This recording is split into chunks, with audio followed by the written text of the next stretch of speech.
Eu trago aqui para a tela um convidado para a gente poder conversar sobre o futuro ministro da Fazenda, Fernando Haddad, que deve aprovar, ao menos na teoria, a reforma tributária. E ele planeja apresentar a nova regra fiscal, que garantiria, que o Brasil não vai gastar mais do que pode e estourar a dívida. Já estamos aqui com o nosso convidado no telão para a gente poder entender os desafios do futuro ministro da Fazenda. A gente conversa com o ex-presidente do Banco Central, também sócio da Tendências Consultoria Integrada e economista, o Gustavo Loyola. Bem-vindo, Gustavo. Obrigada, por aceitar o nosso convite nesse domingão de manhã, acompanhado de um cafezinho, mas conversando com a gente. É um prazer estar com vocês. Muito bem, sobre as complexidades desse cargo, a gente tem um novo ministro que já foi ministro, mas da pasta da Educação e agora ocupando esse cargo no Ministério da Economia ou Ministério da Fazenda. Quero começar ouvindo as suas impressões, por favor, a respeito do anúncio desse nome. Pois é, a escolha que não surpreendeu, recai sobre um político que tem uma razoável experiência, tem experiência não apenas como ministro, mas também como chefe de executivo, de poder executivo, e, portanto, lidou com questões relativas ao orçamento, questões orçamentárias. Portanto, uma pessoa que pode compreender bem as dificuldades fiscais que o Brasil enfrenta, Então, assim, eu acho que tem uma expectativa razoável, embora o futuro ministro nunca tenha explicitado claramente as suas ideias sobre questões fiscais. Então, obviamente, pode haver alguma surpresa. Vai depender muito da equipe também, Ele pode formar uma equipe sólida, uma equipe que, vamos dizer, pode trazer aí boas soluções, boas ideias, por exemplo, na questão da nova regra fiscal, da reforma tributária. Então, assim, a gente aguarda aí esse desenrolar aí das escolhas, da equipe do Haddad, para formar um juízo um pouco mais completo a respeito do que poderia ser, ou que poderá ser a sua gestão à frente do Ministério da Fazenda. Aproveitando, então, esse gancho que disseste sobre as questões fiscais, eu vou chamar aqui uma parte de uma fala de Fernando Haddad para, na sequência, poder repercutir com você, porque depois de ser anunciado como futuro ministro da Fazenda, Haddad disse aos jornalistas que o arcabouço fiscal sai no ano que vem e que a reforma tributária também vai ser uma de suas prioridades. Vamos ouvi-lo. O arcabouço fiscal sai... Vai sair o ano que vem. Nós temos um prazo, inclusive, na Constituição para fazer o arcabouço fiscal. E a reforma tributária, ministra? A reforma tributária antes do arcabouço fiscal? Pode ser junto, não tem problema. O importante é a gente ter uma agenda para 2023 forte. Recuperar os acordos internacionais que estão parados, sobretudo na União Europeia, a questão do arcabouço fiscal. A União Europeia quer fechar o ano que vem. E a questão da reforma tributária, com grandes movimentos nossos. A OCDE está fora. Faremos outros, tá bem? Vamos ouvi-lo, então, sobre isso, Gustavo Loyola. Inclusive que Haddad citou ali, o importante é termos uma agenda sólida, uma agenda forte para o ano que vem. Você já observa essa agenda ou a gente está ainda no campo muito da expectativa do que vem a ser anunciado? Bom, nós estamos na expectativa, Então, primeiro, a questão do arcabouço fiscal. De fato, a PEC de transição estabelece lá um prazo até meados do ano que vem. Quanto mais cedo o governo divulgar essa nova regra, melhor, porque isso influencia as expectativas, E aí pode ajudar, inclusive, a uma queda mais, vamos dizer, antecipada até dos juros, E com relação à questão da reforma tributária, eu acho que é uma questão extremamente necessária, Principalmente a reforma do ICMS,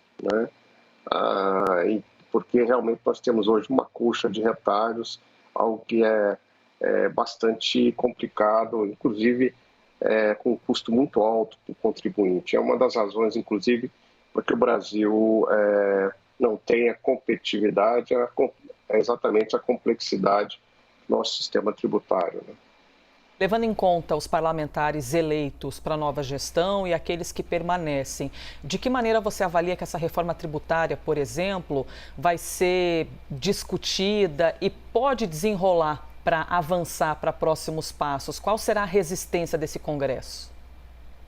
Bom, evidentemente é um Congresso que tem um perfil ideológico e mesmo eleitoral, né? Bem distante do governo Lula, né? Então, vai ser um Congresso em que o governo vai ter que exercer com muita competência o diálogo, principalmente quando se trata de medidas que exigem maiorias qualificadas, como emendas constitucionais ou leis complementares, né? Que é o caso da reforma tributária. Por outro lado, os governadores são figuras-chave nessa questão também.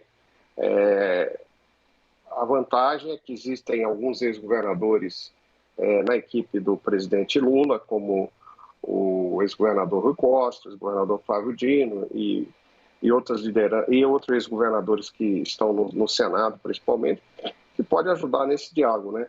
Então, mas o importante é ter o diálogo. Agora, a vantagem é que existem muito bons projetos no Congresso, inclusive um projeto idealizado pelo Bernard Api, né? Que já teve um apoio importante lá no parlamento e que eu acho que é uma boa referência, né, para essa reforma dos impostos indiretos no Brasil, né?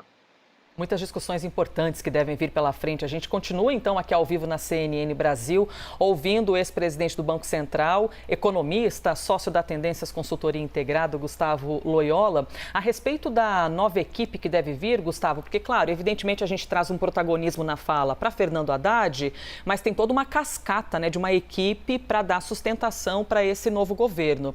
Uma outra escolha importante que ainda gera dúvidas e expectativa entre os analistas do mercado é a escolha do futuro ministro do Planejamento. Durante a entrevista em que anunciou os novos ministros na sexta, Lula foi questionado, inclusive, por jornalistas sobre o perfil do indicado para essa pasta. E o presidente eleito disse que essa pessoa vai trabalhar em sintonia com o Fernando Haddad. A gente vai ouvir esse trecho, então, e na sequência repercutir com o nosso entrevistado. O perfil do Ministério do Planejamento será o perfil de um cara que esteja apto para cuidar do Ministério do Planejamento, do Orçamento, e que seja um ministro bastante afinado com o Ministério da Fazenda.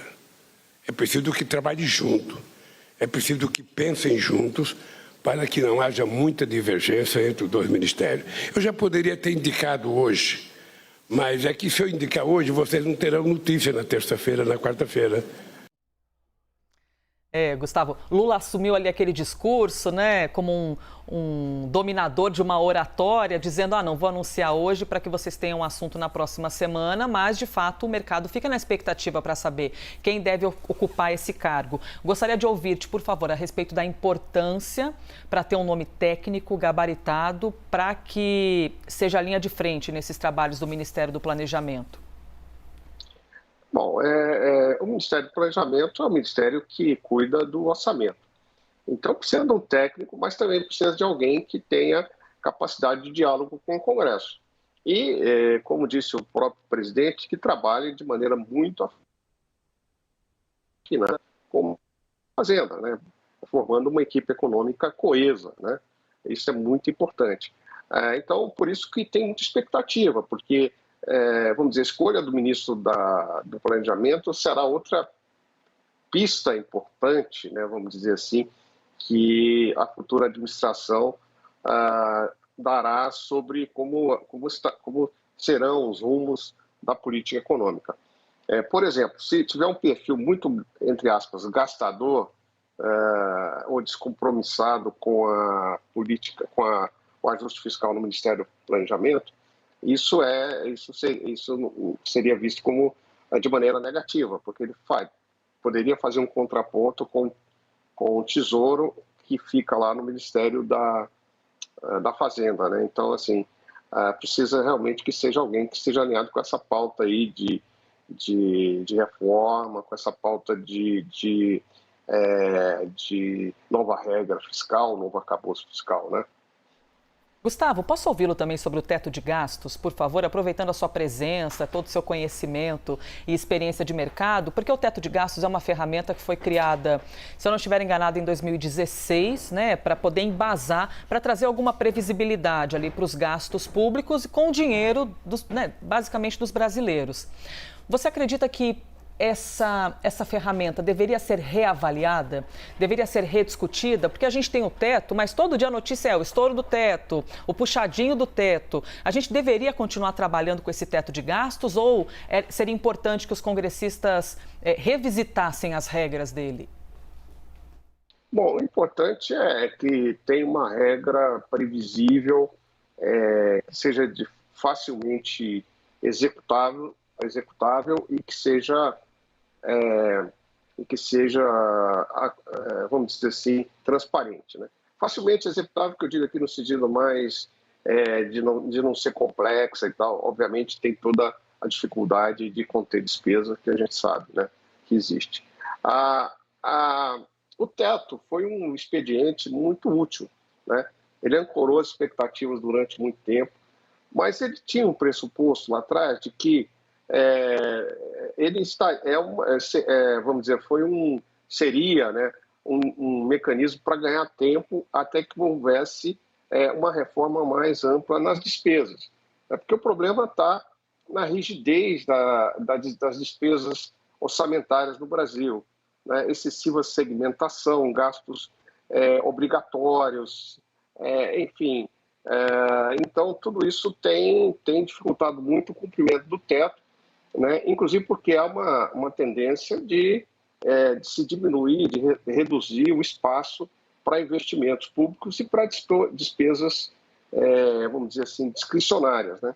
Então, o teto foi muito bom. Agora, o que nós precisamos é de uma regra fiscal que seja acompanhada por reformas, né, que façam com que essa regra seja factível, né? Não adianta também criar uma regra fiscal fantástica, mas que seja inatingível, inalcançável, ou até um arcabouço fiscal em que todos ficam passivamente esperando que ele mesmo resolva a situação. Não é assim.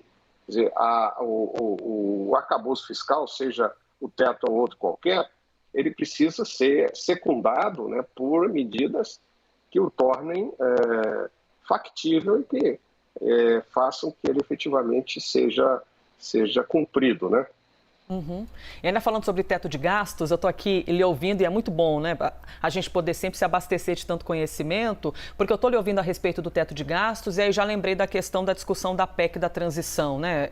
Essa bandeira do novo governo de encontrar, não só bandeira, porque para o orçamento do ano que vem, é sempre importante lembrar isso, o orçamento que foi enviado prevendo R$400 para o pagamento do auxílio emergencial, que vem agora se chamar novamente Bolsa Família. Qualquer governo que se elegesse, não é, Gustavo, teria de encontrar de onde tirar os outros R$200.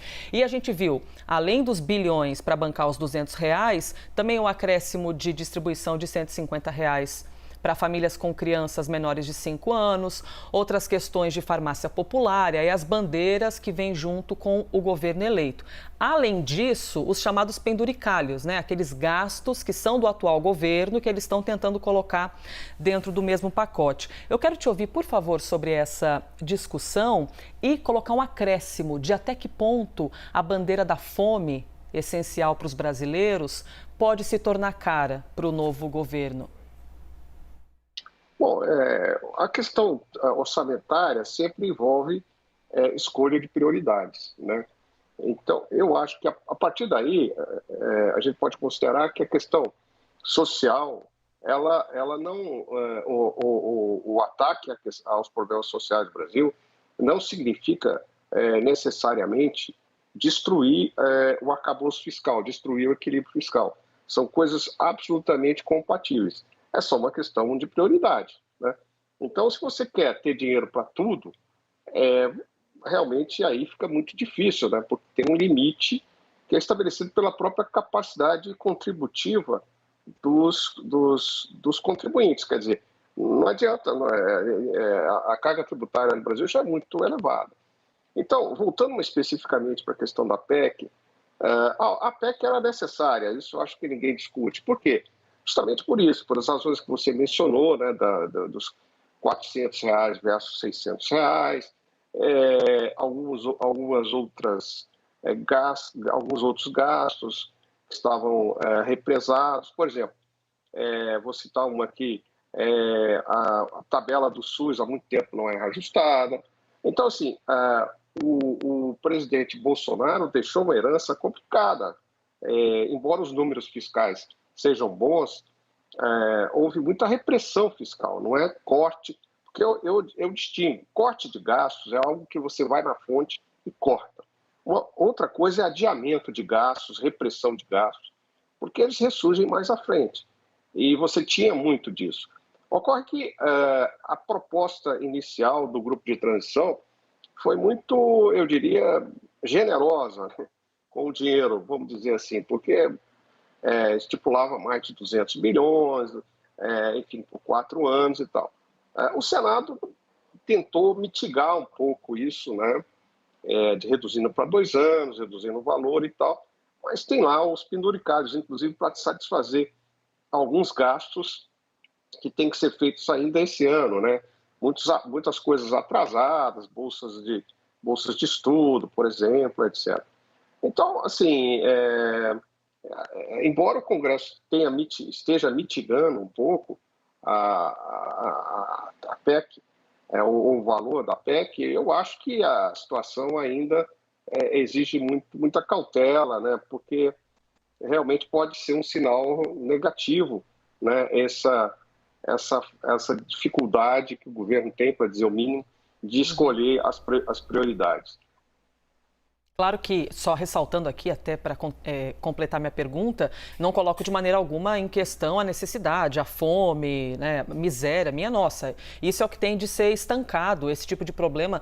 Aqui na cidade de São Paulo, você tem mais de 30 mil moradores, pessoas que vivem em situação de rua, né? Isso não está em discussão, isso tem de ser resolvido. A questão é de poder ouvir Gustavo a respeito de qual caminho vai ser feito para a gente poder chegar até essa solução. E, Gustavo, na hora que o brasileiro vai até o supermercado, e ainda falando sobre essa chegada do novo ministro e tudo mais, o brasileiro bate de frente com a inflação, né? Porque você tem o seu valor, mas chega lá o poder de compra reduzido e a inflação continua sendo um problema para nós. Quais seriam as medidas a serem tomadas por esse novo ministro para que a gente possa ter algum controle da inflação e essa taxa básica de juros, que é um remedinho amargo, mas importante, volte a cair um pouquinho? A inflação é terrível para as famílias de renda mais baixa, né? A inflação é uma espécie de imposto que incide sobre os mais pobres. E, obviamente, a melhor política social que existe, né, vamos dizer assim, é acabar com a inflação, reduzir a inflação. Essa é uma tarefa que é do Banco Central, né? É só deixar o Banco Central fazer o seu trabalho direito que a inflação vai convergir para a meta. Não talvez em 2023, mas possivelmente em 2024.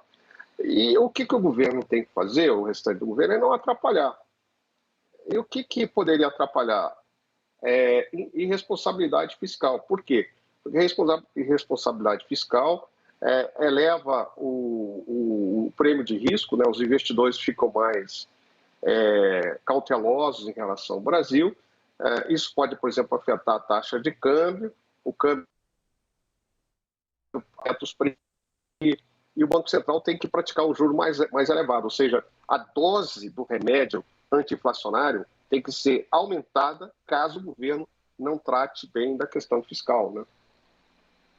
Muito bem, tivemos aqui uma pluralidade de conversa e de poder ouvir o Gustavo Loyola sobre tantos assuntos. Eu fiz aqui uma salada de frutas de diferentes tópicos, mas eu queria aproveitar a sua presença, viu, Gustavo, para poder ouvir o seu olhar técnico e gabaritado sobre todos esses assuntos. Economista, ex-presidente do Banco Central e também sócio da Tendências Consultoria Integrada. Eu espero que nós possamos voltar a conversar com boas notícias e com novidades boas e os brasileiros alimentando-se mais, comendo bem e tudo mais com os resultados da economia do país. Obrigada. Obrigado. Até a próxima, então. Obrigada pela gentileza.